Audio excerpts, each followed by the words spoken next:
हमने अब तक 4 साल के बच्चों के शारीरिक और भावनात्मक विकास के माइलस्टोन्स को जाना।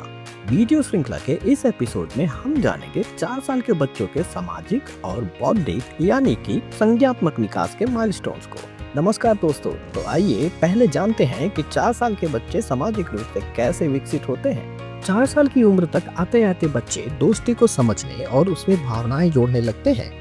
अब वो सिर्फ साथ खेलने से आगे बढ़कर किसी को अपना सबसे अच्छा दोस्त भी कह सकते हैं। बच्चे अब यह भी महसूस करते हैं कि दोस्ती में केवल मस्ती नहीं बल्कि कभी कभी झगड़े, नाराजगी और फिर माफी भी होती है।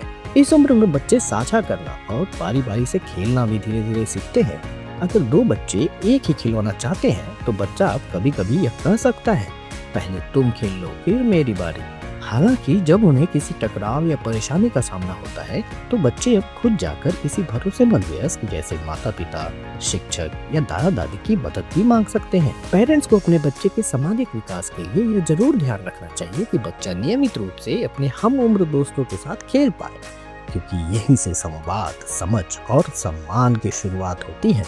एक छोटी सी टिप, बच्चे को हर बार जीतने न दें, लेकिन कभी कभी उन्हें अपने हिसाब से खेल के नियम बदलने की छूट जरूर दें। अब बात करते हैं कॉग्निटिव डेवलपमेंट यानी कि बौद्धिक विकास की। 4 साल की उम्र में बच्चे का दिमाग अब पहले से ज्यादा तेज, ज्यादा जिज्ञासु और ज्यादा समझदार हो जाता है। अब बच्चे सिर्फ चीजें करना नहीं चाहते बल्कि वो कुछ हासिल करना भी चाहते हैं। उनकी सोच में पहली बार मैं ये कर सकता हूँ जैसा आत्मविश्वास झलकने लगता है। अब बच्चा सिर्फ खेल नहीं रहा होता, वह अपने लिए छोटे छोटे लक्ष्य बना रहा होता है, जैसे खुद से झूला झूलना या 2 पहिया साइकिल चलाना सीखना या कोई आर्ट फॉर्म सीखना। यह उनकी सोच की क्षमता का पहला बड़ा कदम होता है। पेरेंट्स को चाहिए कि उन्हें बच्चे की कोशिश पर तुरंत टोकने की बजाय उसे समय दें। जैसे कि अगर बच्चा जूते पहनने की कोशिश कर रहा है और वो उसे उल्टा पहन रहा है तो तुरंत उसे टोकने के बजाय थोड़ा रुके। आप देखेंगे कि बच्चा खुद देख देख कर उसे ठीक करने की कोशिश कर रहा है। एक बात का ध्यान रखें, हर बार टोकना सीखने की रफ्तार तोड़ देता है और थोड़ा रुक जाना बच्चे को सोचने और खुद से सीखने का मौका देता है। बच्चे की कोशिश की तारीफ जरूर करें, चाहे बच्चा पूरा काम ना कर पाए। उससे कहें कि तुमने कोशिश की, यही बहुत बड़ी बात है।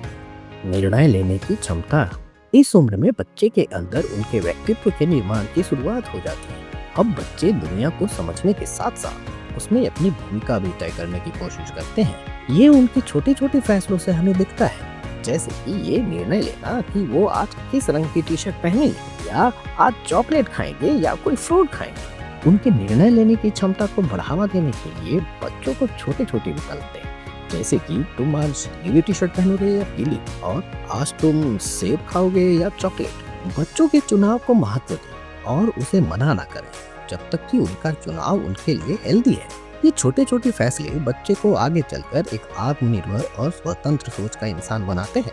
संख्याओं की समझ, 4 साल की उम्र में बच्चे संख्याओं की अवधारणा को समझने लगते हैं। बच्चे के लिए 4 अब सिर्फ एक शब्द नहीं रहा बल्कि एक मात्रा हो गया है। उसे अब ये समझ आने लगता है कि 4 का मतलब 4 ट्रॉफी, 4 गेंदें, 4 दोस्त हो सकते हैं। यही उनके कॉन्क्रीट टू एब्स्ट्रैक्ट सोच की शुरुआत होती है। पेरेंट्स इस स्किल को बढ़ावा देने के लिए रोजमर्रा की चीजों से उन्हें गिनती सिखाएं, जैसे कि हमारी थाली में कितनी रोटियां हैं या चलो साथ में सीढ़ियां गिनते हैं।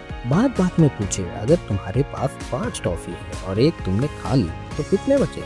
इस उम्र में बच्चे समय की आसान अवधारणाओं को भी समझने लगते हैं, जैसे कि सुबह, दोपहर, शाम।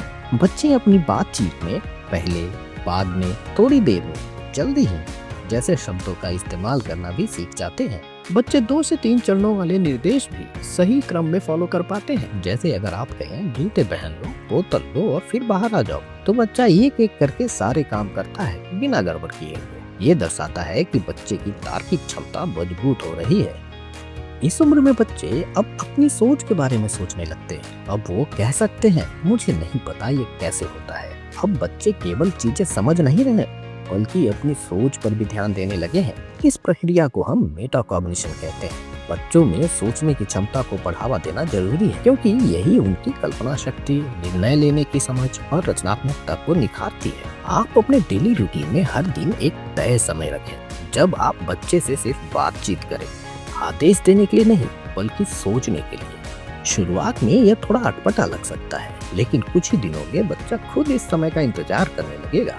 उससे उसके दिन के बारे में पूछें, उसने क्या नया देखा या सीखा और उस पर उसका क्या विचार है। कहानियाँ पढ़ते समय बीच बीच में सवाल करें, तुम्हें क्या लगता है आगे क्या होगा, या अगर अंत तुम्हें बदलना हो तो तुम क्या करोगे। और जब बच्चा कोई ऐसे सवाल पूछे जिसका जवाब आपको भी नहीं पता, तो घबराइए मत, मुस्कुराकर बस कहिए, पता नहीं बेटा, लेकिन चलो साथ में ढूंढते हैं। क्योंकि यही तो वो पल है जहाँ बच्चा सीखता है कि जवाब से ज्यादा जरूरी होता है सवाल पूछना। तो हमें कमेंट में जरूर बताइए कि आप किस तरीके से अपने बच्चे के सोचने और समझने की क्षमता को बढ़ावा दे रहे हैं।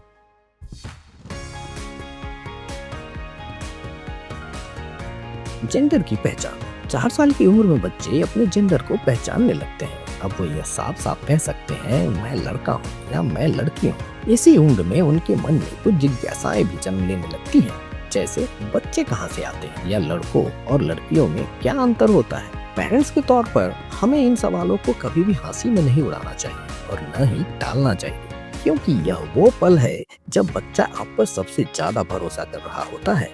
इन सवालों का जवाब सच और सरलता से दीजिए, उनकी उम्र और समझ के हिसाब से।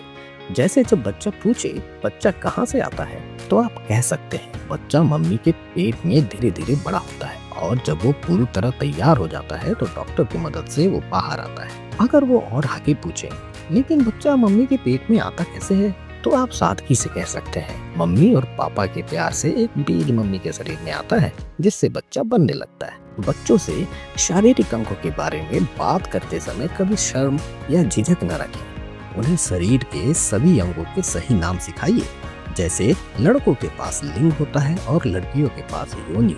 जब हम ये शब्द सामान्य तौर पर इस्तेमाल करते हैं तो बच्चे समझते हैं कि अपने शरीर के बारे में बात करना कोई शर्म की बात नहीं है। इसके साथ ही उन्हें यह भी सिखाएं कि मेरा शरीर मेरा है, केवल मम्मी पापा या डॉक्टर वो भी आपकी अनुमति से आपके शरीर के निजी हिस्सों को छू सकते हैं। अगर कोई और ऐसा करने की कोशिश करे या आपको असहज महसूस कराए तो आप साफ साफ ना कहें और तुरंत मम्मी पापा को बताएं। अगर बच्चा कभी अपने निजी अंग को छूता नजर आए या उससे जुड़े सवाल पूछे तो उसे डांटना या शर्मिंदा करना नहीं चाहिए, बल्कि शांत और स्नेहपूर्ण तरीके से समझाएं। ये तुम्हारा निजी अंग है, इसे सार्वजनिक जगहों पर नहीं छूते। अगर हम बच्चों को खुलकर और सही तरीके से नहीं बताएंगे तो वे गलत जगहों से गलत जानकारी लें। इसलिए ऐसे सवालों को सरल, ईमानदार और सम्मानजनक तरीके से हैंडल करना ही माता पिता की सबसे बड़ी भूमिका है।